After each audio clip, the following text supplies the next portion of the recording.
Discussion keeps the world turning. This is Roundtable.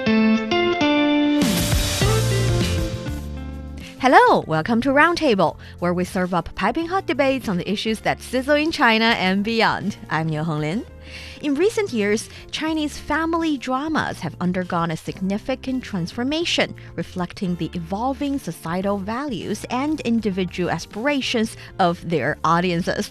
Today, Roundtable invites you to take a closer look at some popular TV shows, films, and different types of TV dramas in China and find out what do these family dramas say about the changing tides of Chinese family values and societal expectations. For today's show, I'm joined by Ding Heng and Steve Hatherly. Now grab your virtual compass and follow us to the heart of the discussion. In the last decade, Chinese films and TV dramas have shifted their lens, moving from tales of harmonious households to stories of empowered individuals and unconventional bonds. With a growing number of young people embracing these family drama-centric shows, one can't help but wonder, what is it about these stories that resonates so deeply with the younger generation? Moreover, what do their entertainment preferences reveal about the evolving family values of this day and age? To start the dialogue and conversation, first I want to ask both of you, what is your favorite family drama show that you can think of? There's one that comes to mind for me. It's not so much a drama as it is a sitcom, and it's not on air anymore because it concluded. I don't know if you've ever heard of it. It was called Modern Family. Oh, yeah, I loved it. Yeah, fantastic, really, really funny show. It was a sitcom that I forget how many seasons it went, but it was on air for quite a while. And it was really, really popular at the time. And the reason it's called Modern Family is because when we think of, your typical family structure, perhaps, mom and dad and the 2 or 3 kids and the big house with the white picket fence, that's kind of the North American or American idea of what a family is, I guess, the stereotypical look. But in Modern Family, it kind of broke all the all the rules, so to speak. The dad, he was divorced and married a woman from another country. She was from Colombia and she was much younger than him. And then there was another couple that adopted a baby from Vietnam and she was super sweet and cute on the show. And then mean and sophisticated and smart when she grew up. Yes, exactly. She had a little attitude when she got older. And the reason that I love that so much is because it did exactly that. It taught people that there is no true definition of what a family is. A family can have many shapes and forms, and it can look very, very different from one family to the next. But it's all about loving and respecting and being there for each other when it's important most. So for me, in my remote memory, at least 1 decade ago, as a teenager, as a young guy in his 20s, I have watched a couple of Chinese family-themed dramas. For example, back when I was in high school, I have watched this Golden or Gold Marriage, which went on air for the first time in China back in 2007, I guess. It tells the story of a married couple living here in Beijing, and basically their story goes on for like 50 years, from the early 1950s to the early 2000s, to 2004, I guess. And their whole life story, a lot of drama and conflicts, intra-family conflicts, etc., etc. And like 10 years ago, I guess it was into 2015, back then, there was already very complicated social and economic changes and evolution taking place here in Chinese society. So there can, say, phenomenon like very super expensive, say, school district housing, especially in mega cities, and parents pushing their children to study really, really hard. So around 2015, I watched a TV series named Hu Ma Mao Ba, or I remember Tiger that one Mother, too. known in Chinese, right? that really captures people's anxiety about the education of their next generation. I think that is very interesting. And at the same time, one thing I suddenly remember or suddenly realize is that because Steve, you talked about Modern Family. Yes, I enjoyed that one quite so well as well. And also I have watched some other sitcoms, Western English speaking sitcoms. And I suddenly realized when it comes to family drama or family sitcom type of show, what Chinese shows would like to do is to put these families in a certain period of time in perspective. Instead of talking about a family's 10-year of daily life, what they like to do usually does is to pick one or two significant drama story of the family and talk about those exact stories, or to pick a really long period of time so that the dynamic of the family, the stories of the family, actually the several generations in the family can at the same time reflect the changes and evolutions and the development of that period of the society as well. That you could do that in a story, in a drama, because typically, I heard this, correct me if I'm wrong, that some Chinese dramas, they would have a lot of episodes in maybe one season, so it would be possible to tell a story in that way. Exactly, but for Chinese TV shows or dramas, typically, or at least for now, we still do just one TV show instead of, let's say, several seasons of shows. And instead of airing it one episode a week for an entire year, and then the second year, then you have 10 seasons, you have 10 years. What we usually do is to air them one or two episodes a day and continuously for that, for example, 2 months. Then you've got already 50 episodes or so, and you can tell an entire story. So that's the typical situation. And the reason I am explaining the differences is that because we have this special design or a different design compared to maybe the Western TV shows that our listeners might be familiar with, we get to tell the stories of a family drama against the backdrop of a certain period. So a lot of Chinese TV drama-centric shows are also period shows. And apparently those kind of shows are getting the attention, getting popularity among the younger generations these days. Exactly. And I guess when we talk about period pieces, in this regard, there is actually a particular survey we can take a look at, which somehow sheds some light about young people's preferences and dislikes nowadays. It was conducted recently by China Youth Daily, and almost 74% of the young respondents said that they would like to watch period pieces that depict the stories of average people or average families with the changing of times. And regarding what young audiences love to watch from these shows, more than 60% love to watch things like full of human touch among family members, among, say, neighborhood colleagues in an era of material poverty. 59% love to watch intriguing personal stories during great changes of time. 55% love to watch genuine, touching stories of ordinary people making efforts to have a better life. And interesting. 52% want to watch period pieces that respect the reality of one particular period. 49% say they hope that those shows don't avoid touching on social problems.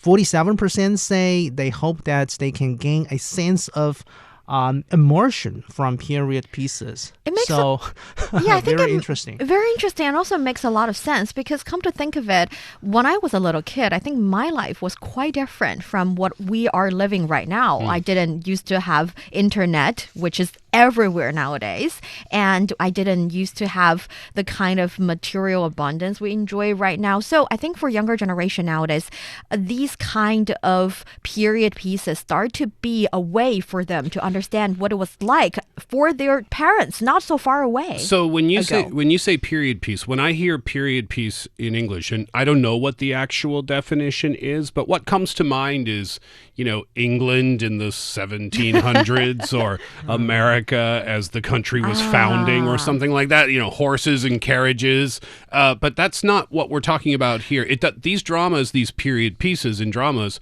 might be from the 1980s, for example. Yes. Okay. Because I feel like what you have described for us, we call it 历史剧, historic dramas.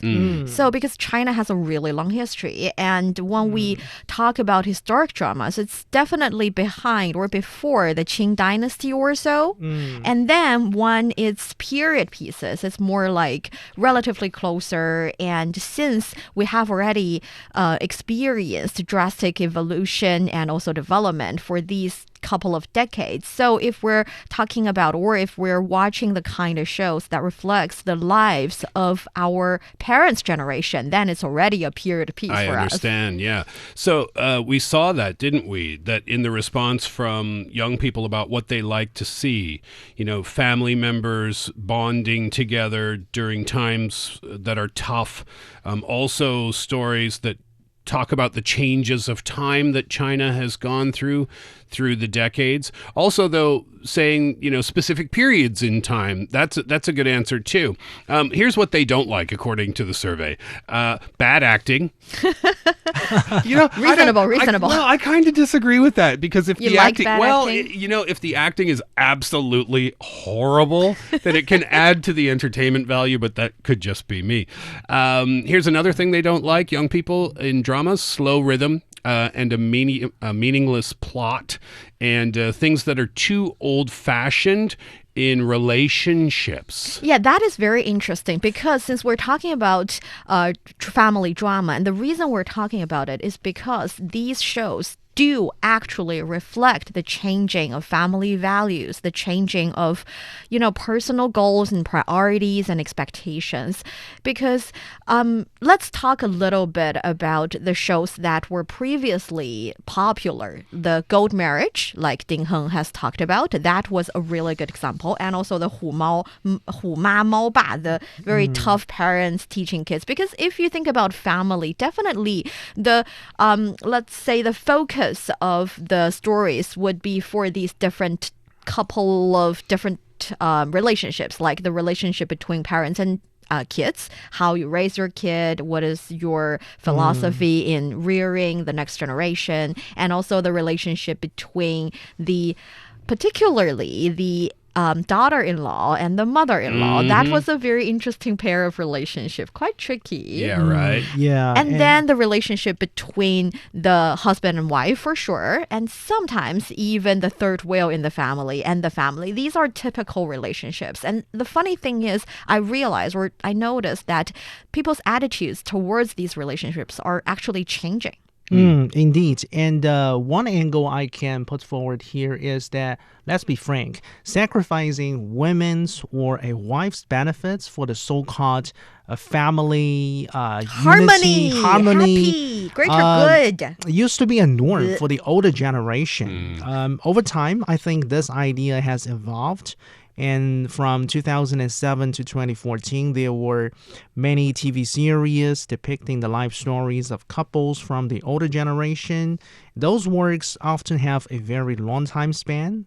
They are close to average people's life, showcasing the challenges that marriages and a family usually tend to encounter, but they also integrate the changes of time. And I guess a good example is this Golden Marriage that I mentioned earlier, because for a long time, in this couple's marriage, the society has held this kind of negative or discouraging view about divorce.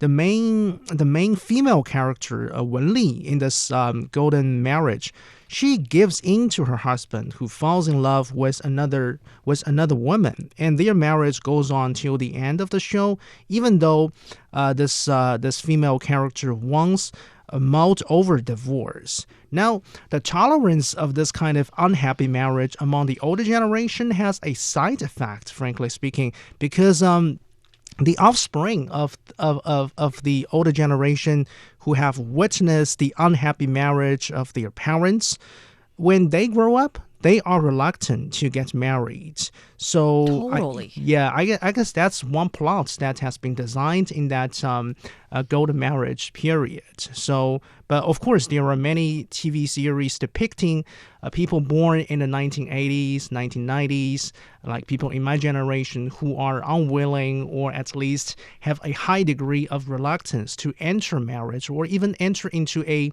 serious stable relationship.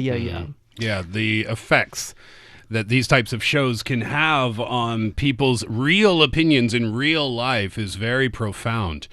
Talking about stories being told in a different way. There's a film in the theaters right now, as a matter of fact, in China. It's a thought-provoking film. It's really popular. It's got a rating of 9.1. And I don't know the Chinese title. You can help me out with that. It's called Her Story. 好东西. Yeah. So this has made a ton of money so far, 648 million yuan as of almost December 20th.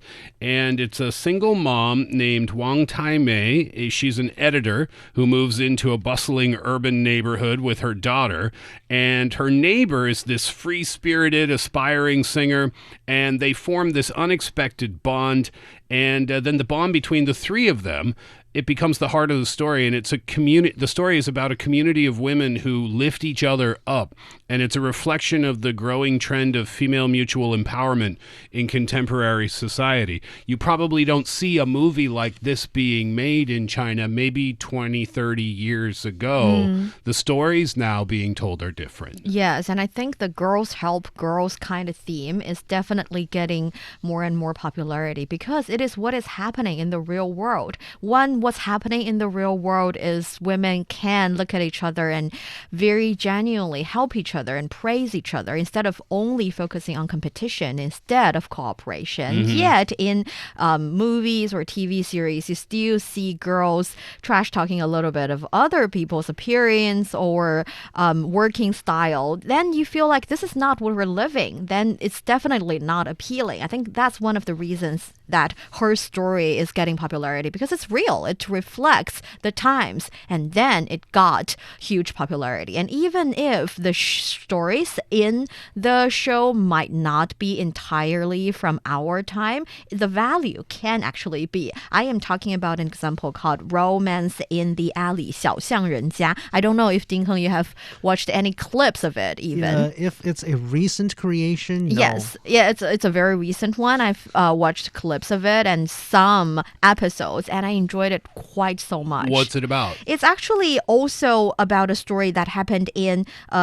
the late 1970s. Actually, it's three families living in a small alley in Suzhou, a city near Shanghai. And it's about when the society developed and changed, the parents and children in each household experienced different dramatic shifts in their lives. It's about whether or not we should sacrifice a little bit of the kids, for example, studying time to take care of the family-in-law. It's about whether or not the girl should be continuing following her dream in, let's say, going into high school instead of a vocational school, which was a very common, already quite good and decent choice for that period of time, whether or not they should directly go to a factory and secure a job, and just all these different things. And one particular point that I got from this, or let's say one thing that attracted me was,